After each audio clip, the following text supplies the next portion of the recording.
আজকে আমি রান্না করেছি পাঙাশের ঝাল। তার জন্য তো মাছগুলো ভালো করে ধুয়ে নিয়েছি। তারপরে তার মধ্যে লবণ, হলুদ আর দিয়েছি লেবুর রস, আদা বাটা আর সর্ষের তেল। এই সব কিছু দিয়ে আমি মাখিয়ে নিয়েছি। আর একটু লঙ্কার গুঁড়ো দিয়েছিলাম। এইভাবে মাখিয়ে তো আমি কিছু সময়ের জন্য রেখে দিয়েছিলাম।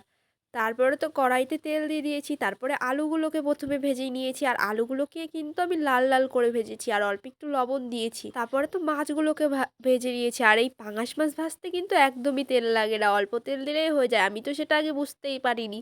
তারপরে তো আমি কড়াইতে ফোড়নে দিয়েছি তেজপাতা, জিরে আর গরম মসলা।